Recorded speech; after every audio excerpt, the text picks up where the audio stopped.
283, episode 53 Raja Iblis Keselamatan 5. Kekacauan yang merangkak. Salah satu dewa luar yang paling dekat dengan asal mula alam semesta dan menguntungkan manusia. Ini menurut mitologi. Bahkan, tidak disebutkan tentang dia di Ways of Survival. The Crawling Chaos. Apakah tembok terakhir memanggilku seperti itu? Ini hanya dugaanku. Ini adalah literatur yang ditinggalkan oleh perekam ketakutan. Percaya pada catatan yang bahkan belum 100 tahun, Anda lebih naif dari yang saya kira. Yang tidak diketahui tidak dapat diungkapkan dalam bahasa manusia. Aku menggigit bibirku. Tidak banyak yang diketahui tentang dewa-dewa luar dalam mitos yang merupakan prototipe untuk cara bertahan hidup. Pada giliran Ways of Survival yang ke-74, salah satu perekam ketakutan meninggalkan komentar berikut, semua yang kami tulis adalah dusta. Itu adalah satu-satunya kebohongan yang bisa kita gunakan untuk menjelaskan kengerian yang tidak diketahui. Petik 2. Saya sedikit gentar ketika saya bertanya, apakah mitos di bumi salah? Saya sekretif plotter. Itu cukup. Itu adalah jawaban yang ambigu tetapi juga jawaban yang cukup. Saya tidak tahu apakah dia adalah Crawling Chaos atau tidak. Paling tidak, jelas bahwa sekretif plotter tidak diragukan lagi adalah dewa luar yang kuat. Saya memiliki sebuah permintaan. Kamu ingin memintaku untuk menghentikan itu? Tepat sekali. The Secretive Plotter melihat ke bawah ketika masa kabut menelan sebuah planet. Waktu dunia diperlambat oleh kekuatan Secretive Plotter tetapi tidak sepenuhnya dihentikan. The Secretive Plotter terus menunduk ketika dia berbicara. Kabut adalah bencana yang berasal dari awal. Tidak mungkin untuk menghilangkannya sepenuhnya. Aku tahu ada beberapa cara. The Secretive Plotter hanya melihat ke bawah ke arah alam semesta sambil mengabaikan kata-kataku. Aku menunggu dengan gelisah apa yang akan dia katakan selanjutnya. Bayangan yang berkilauan membuat suara yang mengganggu. Saya tidak berpikir akan terasa seperti ini ketika saya mendengar pesan tidak langsung di saluran. Saya pikir dia adalah rasi bintang yang baik dengan banyak kesenangan dan keramahan. Bayangan yang saat ini di depanku hanya mengeluarkan sensasi dingin dan menakutkan. Saya tidak tahu apa yang terjadi tetapi penampilan Realm Iblis ke-73 tiba-tiba tampak dekat. Seolah-olah saya sedang melihat melalui teleskop pembesaran yang sangat besar ketika saya melihat orang-orang dari kompleks industri. Kim Dok-ja. Suara Jung Hee-won tampak seperti halusinasi pendengaran. Saya melihat anggota partai berteriak putus asa. Kenapa kamu mencoba menyelamatkan mereka? Anda dapat melihat akhirnya bahkan jika Anda hidup sendiri. Akhir ceritanya hanya bermakna jika mereka ada di sana. Ketika saya berbicara, saya menstimulasi puluhan pertanyaan dan jawaban di kepala saya. Kedua tangan saya berkeringat. Saya tidak bisa gagal di sini. Apapun yang terjadi, saya harus meyakinkan Secretive Plotter dalam percakapan ini. Bagaimana jika mereka tidak menginginkannya? Perlahan aku membuka mulutku. Sialan, Kim Dok-ja, berhenti. Silahkan, kembali. Saya tidak mau ini. Saya tidak ingin bertahan seperti ini. Saya akan melakukan apa saja. Jika kamu mati, aku akan mati. Jika Anda akan duduk diam, saya akan duduk diam. Tolong jangan lakukan ini. Silahkan.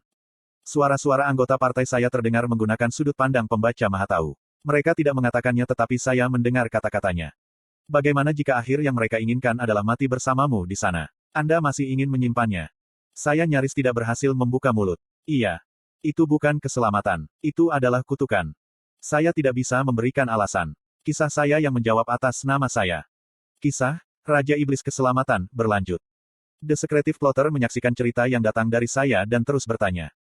Menggunakan mereka yang seharusnya mati, mengubah garis dunia, menyakiti semua orang dan mencapai akhir yang kamu inginkan. Apa artinya?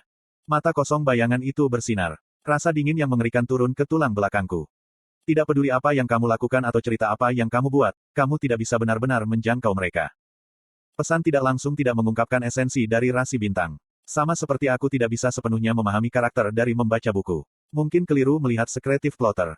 Namun, sudah terlambat untuk mundur. Saya membuka mulut saya setelah beberapa saat. Petik 2. Aku pernah mendengar itu di masa kecilku. Tetap saja, masih ada tembok yang tertinggal. Petik 2. Itu adalah kata-kata yang pernah Yang Hayong katakan. Bahkan jika ada dinding yang tidak dapat diatasi di antara saya dan kemudian, bahkan jika itu tidak didengar oleh orang di luar tembok, saya dapat menulis sesuatu di dinding dan setidaknya, tembok itu akan berubah. Saya tidak bisa mengucapkan selamat tinggal pada Yang Hayong. Mungkin dia ada di bangsal seperti Yo Jong Hyuk. Mungkin setelah waktu yang sangat lama, seseorang mungkin melihat dinding. Tidak ada kata-kata dari Secretive Plotter untuk sementara waktu. Setiap kalimat memiliki arti berbeda dengan penerjemah. Bagi Secretive Plotter yang hidup sangat lama, kata-kataku mungkin terdengar sangat berbeda. Meski begitu, ini adalah satu-satunya kata yang bisa kuhabiskan dengan kebijaksanaanku selama 28 tahun. Saya hanya berharap kata-kata ini akan memindahkan sesuatu dalam Secretive Plotter. Aku tidak setuju dengan metodemu tapi aku penasaran. Akhirnya, Secretive Plotter membuka mulutnya. Katakanlah Anda mencapai akhir dari segalanya menggunakan metode Anda dan menyelamatkan dunia. Lalu bagaimana dengan dunia lain? Hah? Dunia lain. Saat aku hendak berbicara, alam semesta di kakiku terbalik seperti kartu. Kartu yang dibagi menjadi puluhan dan ratusan keping bersinar dengan caranya sendiri dengan warna dan bentuk yang berbeda. Itu adalah dimensi yang lebih jauh daripada Starstream. Dunia yang buram tapi jelas ada. Isinya dunia jalan hidup yang telah saya baca. Ada Yo Jong Hyuk yang meninggal di teater Dungeon di ronde ke-8. Ada Yo Jong Hyuk yang pergi ke Breaking the Sky Sword Sein di babak ke-18. Ada putaran ke-41 Yo Jong Hyuk yang membuat pilihan untuk mengorbankan rekan-rekannya. Ada putaran ke-181 Yo Jong Hyuk yang berdiri karena putus asa. Cerita-cerita tentang Yo Jong Hyuk yang pernah menyelamatkan saya dipajang di depan saya.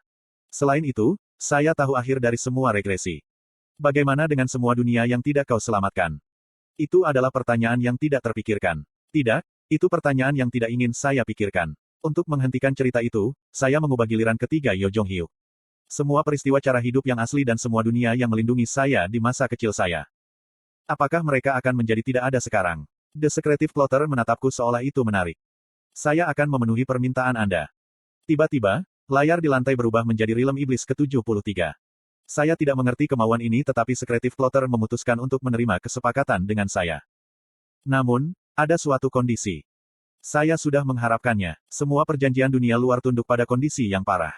Apapun baik-baik saja, kecuali itu mengharuskan saya untuk menjadi bawahan Anda atau kematian saya. Mulut Secretive Plotter membuka dan mengungkapkan sesuatu yang putih. Seolah-olah kondisi yang saya sebutkan itu konyol. Kadang-kadang Anda mungkin harus mempertaruhkan hidup Anda. Semuanya terserah Anda. Baik, namun, tolong selamatkan anggota parti saya terlebih dahulu sebelum berbicara syarat. Petik 2. Seperti yang saya katakan sebelumnya, saya tidak bisa menghilangkan kabut. Kemudian, aku hanya bisa menyelamatkan manusia di kompleks industri. Apakah itu tidak apa-apa? Aku berhenti sejenak sebelum mengangguk. Kupikir aku tahu apa yang akan dilakukan Secretive Plotter. Bisakah kamu memindahkan mereka ke tempat yang aman? Di mana Anda ingin memindahkan mereka? Bumi. Jika memungkinkan, saya lebih suka Seoul. Petik 2. Ini adalah area skenario tertutup tetapi ada harapan. Ada suara dan salah satu jarinya yang panjang terputus. Jari kecil bayangan itu naik ke udara, berubah menjadi puluhan ribu titik yang terbang ke alam semesta. Titik-titik melintasi galaksi dalam sekejap dan menggali ke dalam Realm Iblis ke-73. Layar di bawah kaki saya menunjukkan orang-orang di kompleks industri. Orang-orang diangkut ke suatu tempat dengan skenario baru. Populasi kompleks industri mendekati 100.000. Sekarang Secretive Plotter akan mengirimkan skenario pribadi ke semua inkarnasi. Sejumlah besar probabilitas telah habis tetapi Secretive Plotter mengganti probabilitas dengan pengorbanan satu jari. Orang-orang yang menerima skenario bersembunyi di dunia iblis. Jarak tak terlukiskan dilepaskan dari ikatan waktu dan mulai terlambat melahap planet ini, tetapi itu sudah kosong. Kabut merindukan anggota partai dan berteriak. Sekarang, giliranku. Berbicara. Kamu harus membunuh seseorang. Bisakah aku bertanya siapa yang harus kubunuh? Hati saya terasa berat. Mungkin akan ada kendala khusus. Atau mungkin ada kusut probabilitas yang bahkan tidak bisa disentuh oleh Secretive Plotter. Terima perjanjian dan Anda akan tahu. Petik 2. Apa yang terjadi jika aku menolak? Pada akhirnya, saya melihat sekelompok orang yang telah dipindahkan ke bumi oleh Secretive Plotter. Aku masih memiliki 9 jari tersisa. Saya menerima. Bagaimanapun, situasi terburuk lolos. Anggota partai dengan aman kembali ke bumi dan semuanya sesuai rencana. Sub-skenario baru telah diperoleh. Sistem skenario Starstream mengalami kesalahan. Informasi dari skenario ini sedang direkonstruksi. Kamu telah mendapatkan kemungkinan cerita baru. Sebuah cerita yang tidak bisa dipahami oleh Starstream sedang berkecambah. Saya adalah satu-satunya yang tersisa. Jika saya melakukan ini dengan baik, semuanya akan berakhir dengan lancar. The Secretive Plotter mengangkat tangan kanannya, kegelapan alam semesta terdistorsi dan sebuah portal kecil mulai terbuka. Sebenarnya, ada orang lain di sampingmu yang membuat perjanjian. Selain saya melihat-lihat ingatan saya tentang novel asli tetapi tidak dapat menemukan seseorang yang akan membuat perjanjian dunia luar pada saat ini. Apa yang terjadi pada mereka? Aku mengharapkan hal-hal yang jauh lebih besar darimu. Jika Anda menyelesaikan skenario dengan aman, Anda akan dapat kembali tanpa masalah. Portal meningkat ke ukuran yang bisa saya lalui. Dewa luar lain akan memindahkanmu. Berhati-hatilah untuk tidak mendurhakai dia. Pada akhirnya, saya tersedot ke portal. Fondasi dibangun dan seluruh dunia menyebar seperti lukisan minyak postmodern di mana niatnya tidak dapat dibaca. Warna-warna cemerlang membuat saya merasa mual dan sekali saya mengangkat kepala lagi, ada pintu besar di depan saya. Di hadapanku ada gelembung raksasa yang mengisi alam semesta yang tak berujung dan pintu melingkar memenuhi pusat. Saat pintu membuka mata besarnya ke arahku, dinding keempat terpicu. Tembok keempat mengeluarkan peringatan. Hanya ada satu pintu raksasa di Ways of Survival. Keberadaan yang ditemukan oleh plotter. Aku mengangguk. Pintu menatapku dengan kehendaknya sendiri. Fragmen temboklah, dan itu adalah suara pengap yang terdengar seperti berasal dari air. Kurung siku buka. Luangkan waktu untuk mengakhiri hidup. Saya mau kemana? Semua hal yang ada dan ada di Sami Timi. Yah, aku tidak pernah mengira percakapan normal akan berhasil. Biasanya demikian halnya dengan dewa luar. Hanya sekretif plotter yang merupakan kasus luar biasa. Masa lalu dan pra dikirim tidak berbeda dari masa depan. Pada kehendak bebas aku levet. Pintu terbuka dengan suara besar. Sebuah pintu yang menghubungkan masa lalu, sekarang dan masa depan. Jika saya melangkah di sana, saya tidak akan bisa kembali. Sebelum itu, ada sesuatu yang harus saya lakukan. Saya ragu-ragu sebelum menempatkan tangan saya ke pakaian saya. Saya mengeluarkan bola kapas hangat dan kecil. Baat. Bio menangis ketika dia berteriak padaku. TL, Rainbow Turtle.